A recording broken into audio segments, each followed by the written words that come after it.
আসসালামু আলাইকুম। আমি এখন আছি খুবই মজার একটা সবজির ইয়াখনি পোলাও, মানে মশলা দিয়ে তৈরি ইয়াখনি পোলাও। এখন বাজারে অনেক রকমের ফুলকপি পাওয়া যাচ্ছে, সাদা, হলুদ, সবুজ, বেগুনি। তো আমি সেগুলো দিয়ে বানাবো।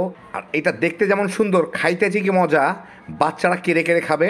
তৈরি করা খুবই সহজ। তো আসেন নাকি শুরু করা যাক। আমি এখানে 3টা সবুজ এলাচি, 4-5টা লবঙ্গ, 7-8টা গোলমরিচ, একটা জায়ফলের 8 ভাগের 1 ভাগ, একটা তারা মশলা, এক টুকরা জয়ত্রী, ছোটো এক টুকরা জয়ত্রী, আর একটা কালো এলাচি নিয়ে নিছি। এগুলাকে আমি একটু আধা ভাঙ্গা করে নিব। আমি এখানে আধা কাপ তেলের মধ্যে 2টা মাঝারি সাইজের পেঁয়াজ পাতলা করে কেটে নিছি। ওগুলাকে মাঝারি আর হাইটের মাঝামাঝি ভেজে আমি একটু বেরেস্তা করে নিব। পেঁয়াজগুলা বাদামি হয়ে আসলে আমি চুলাটা বন্ধ করে দিব। বন্ধ করে এগুলাকে আমি খুব দ্রুত উঠে নিব, কারণ এটা কিন্তু ধীরে ধীরে আরও বাদামি হইতে থাকবে। আর এর থেকে চিপে তেলগুলা রেখে দিব। এই যে চাপলে পেঁয়াজের মধ্যে অনেক তেল থাকে, তেলগুলা যাতে এখান থেকে ঝরে যায়। পেঁয়াজগুলোকে আমি একটু ছড়ায় রেখে দিব বেরেস্তাগুলোকে, যাতে বেশি কালো হয়ে যেতে না পারে। এটা কিন্তু ভাজার পরে অনেকক্ষণ ধরেই ভাজা ভাজা হইতে থাকে আর কি। এখন সেই একই তেলের মধ্যে আমি 4-5টা ছোট আলু কেটে মাঝখান থেকে 2 টুকরা করে নিয়েছি, ওগুলা দিয়ে একটু ভেজে নিব। এই আলুগুলো একটু হালকা বাদামি করে ভাজা হলেই আমি এই তেল থেকে এটাকে উঠাই নিচ্ছি। আমি 3 কাপ চাল ব্যবহার করব, সেই জন্য আমি এখানে 6 কাপ পানি গরম করে নিচ্ছি। এর সাথে আমি 3-4 টুকরা দারচিনি আর 2-3টা তেজপাতা দিব।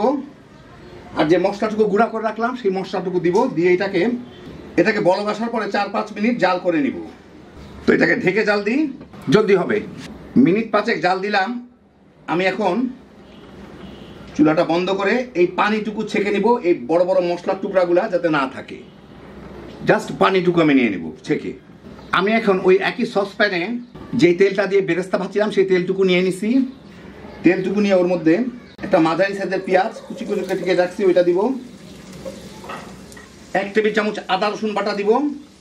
দিয়ে এটাকে একটু ভেজে নিব।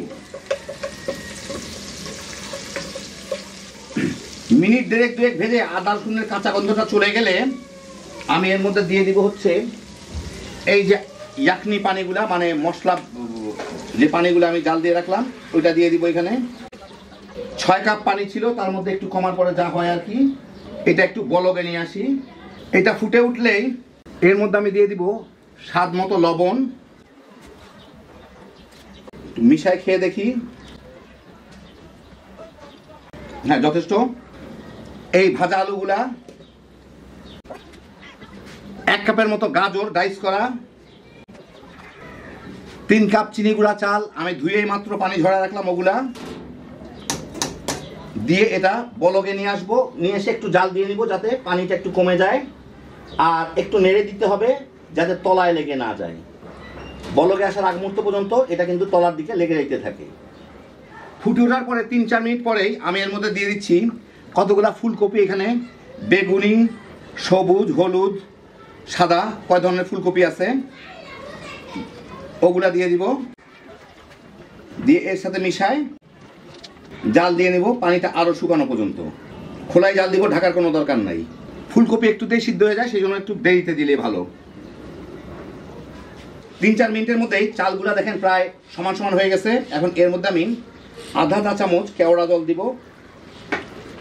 দিয়ে এটাকে ভালো করে নেড়ে একটু মিশিয়ে দিই, পানি পানি থাকতে থাকতেই, যাতে সব দিকে ফ্লেভারটা যাইতে পারে। কয়েক সেকেন্ডের মধ্যেই কিন্তু, মানে কয়েক মিনিটের মধ্যেই কিন্তু এই পানিগুলো শুকায় যাবে। এখন যখন পানি শুকাইতে থাকে খুব দ্রুত পানি টানতে থাকে চাল, অসুবিধা নাই। এই ফাঁকে বাকি কাজগুলো সেরে ফেলি। কয়টা কাঁচামরিচ, লাল মরিচ বিভিন্ন জায়গায় দিয়ে দিই।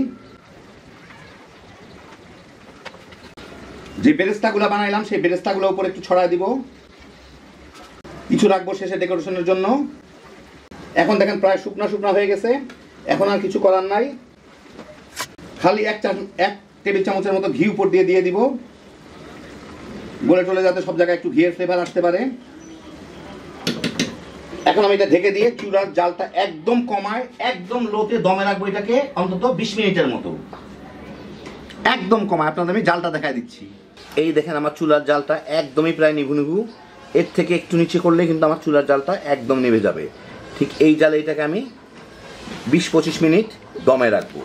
25 মিনিট পরে আমি চুলাটা বন্ধ করে দেই। এই দেখেন অবস্থা। এখন এর মধ্যে আমি কতগুলো মটরশুঁটি দিয়ে দিব। মটরশুঁটিগুলো প্রথমে দিলে এগুলো খুব জলদি সিদ্ধ হয়ে যায়, রঙটা খারাপ হয়ে যায়, সেই জন্য পরে দিলাম। এর সাথে একটু ওলট পালট করে মিশায় দেই, কারণ উপরের কয়টা চাল কিন্তু কখনো সিদ্ধ হয় না, একটু কাঁচা কাঁচা থেকে যায়, মানে সেই জন্য একটু ওলট পালট করে দিলে উপরের চালগুলো ঢেকে যাবে, মটরশুঁটিগুলো নিচে গিয়ে সিদ্ধ হয়ে যাবে। আপনাদের আমি মিনিট 10 এইভাবে ঢেকে রেখে উল্টায় দিলাম, মানে উপর চালগুলো ঢেকে দিলাম আর কি, নিচেরটা দিয়ে। দেন কতখানি ঝরঝর হয়েছে নিজেই বুঝতে পারতেছেন। এই যে এখন আমি মিনিট 10 ঢেকে রেখে আপনাদের আমি একটু বেড়ে দেখাই, তাহলে মটরশুঁটিগুলো মোটামুটি সিদ্ধ হয়ে যাবে ভালো মতো, বাকি জিনিসগুলো ভালো মতো মিলে যাবে। তো এই দেখেন হয়ে গেল আমার দারুণ মজার মশলার ইয়াকনি পোলাও, ইয়াকনি সবজি পোলাও। বাজার এখন অনেক ধরনের শীতের সবজি পাওয়া যাচ্ছে, বিশেষ করে ফুলকপির অনেক ধরনের ভ্যারাইটিস পাওয়া যাচ্ছে। আমি বিভিন্ন রং ব্যবহার করলাম। এগুলা দেখতে যেমন সুন্দর, খাইতে ঠিকই মজা, একবার বানালেই বুঝবেন। বিশেষ করে বাচ্চারা খুব একটু রং চং পছন্দ করে, আর এটা তো কেড়ে কেড়ে খাবে। খুব সহজ তৈরি করা, অল্প খরচের মধ্যে বানাইবেন, পোলাপান লয়া তামাতাম করে খেয়ে ফেলাইতে পারবেন। শীতের সবজি দিয়ে তৈরি হ্যাপি জোশের একটা আইটেম। আল্লাহ আপনাদের সবাইকে ভালো রাখুন, সুস্থ রাখুন, নিরাপদে রাখুন। ইনশাআল্লাহ বেঁচে থাকলে আবার দেখা হবে। ফি আমানিল্লাহ।